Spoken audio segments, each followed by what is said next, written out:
열왕기상 2장 1절에서 12절. 어느 부흥 강사 목사님이 계셨습니다. 부흥 강사로 꽤나 오랜 시간 이 교회 저 교회 집회를 인도했습니다.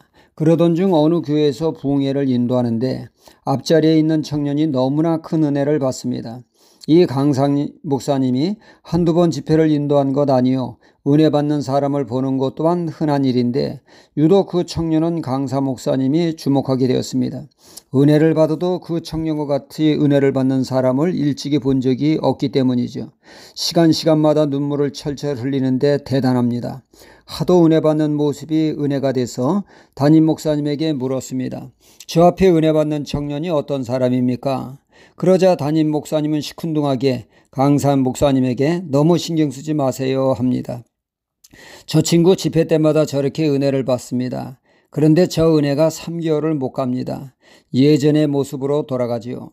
이 청년의 신앙이 어떤 신앙이라는 겁니까? 한마디로 감정 주도적인 신앙이라는 말씀입니다. 은혜를 받으면 감정은 최고조에 이르게 되죠. 눈물이 앞을 가리고 가슴은 한없이 뜨거워지게 됩니다. 물론 신앙에 있어서 감정은 매우 중요한 요소이죠. 기뻐야 헌신도 봉사도 자원함으로 하게 되어집니다. 하지만 신앙이 감정 중심으로 나아갈 때 심각한 문제가 발생된다는 것이죠. 감정 중심의 신앙, 기분 따라 믿는 신앙은 롤러코스터 탄 신앙이라 할 수가 있습니다. 기복이 심합니다. 신뢰할 만한 신앙이 되지 못한다는 얘기죠. 감정이 올라갈 때면 하늘을 찌를 듯 합니다.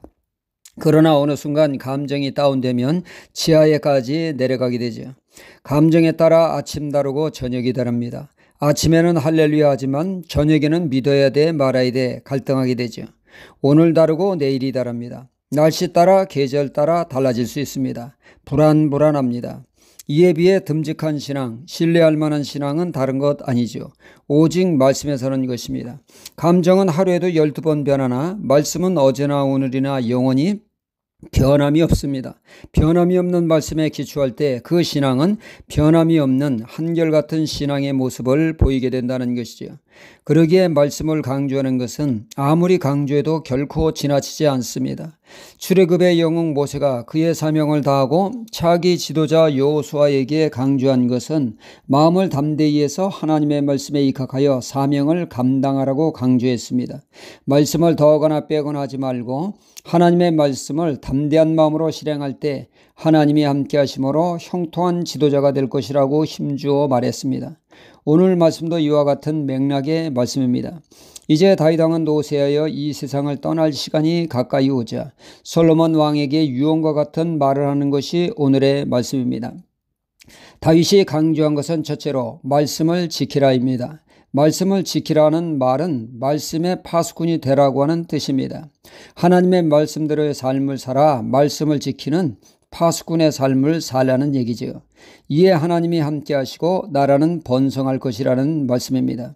인류의 비극은 말씀을 무시하고 지키지 못함으로 발생하게 됐죠. 아담과 하와가 그러했고 이스라엘 초대왕 사울왕이 그러했습니다. 솔로몬 또한 다윗의 간곡한 부탁에도 불구하고 말씀을 지키는 파수꾼의 사명을 감당치 못함으로 남북이 분단되는 단초를 솔로몬이 제공하지 않았습니까? 그러기에 다윗은 말씀 중심의 삶을 살라고 그렇게 간곡히 부탁했던 것이죠. 둘째는 암적 요소를 제거하라입니다. 다윗 왕은 두 사람을 지목하고 있죠. 시므이와 요압 장군입니다. 이들의 특징은 결정적일 때 다윗의 등에 칼을 꽂은 무서운 존재였습니다.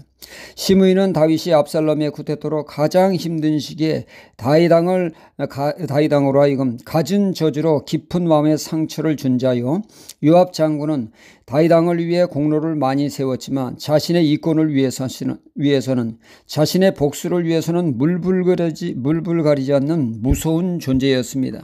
다윗도 통제하기가 어려웠죠. 그러니 솔로몬은 그를 통제하는 것 더더욱 어려운 암적 존재였습니다. 그러기에 그들을 제거하라고 했던 것이죠. 나라를 위해서 말입니다. 셋째는 은혜에 보답하라는 것이죠. 다윗이 가장 어려울 때 물심양면으로 돌봐준 바실레에게 보답하라는 것이죠. 특히 그의 아들들에게 호의를 베풀라고 했습니다. 은혜를 잊지 않고 보답하는 삶, 아름다운 삶이요 은혜로운 삶이 아닐 수가 없습니다. 오늘 말씀대로 우리는 말씀의 파수꾼의 삶을 살아 말씀을 따라 삶으로 말씀을 지켜내야겠습니다. 또한 우리 신앙의 암적 요소인 죄의 십성을 십자가에 못 박아 기승을 부리지 못하게 하고, 그리고 받은 바 은혜를 마음 신비에 새기고 그 은혜를 갚는 삶을 통해서 훈훈한 정감 어린 신앙의 자리로 나아가야겠습니다. 할렐루야.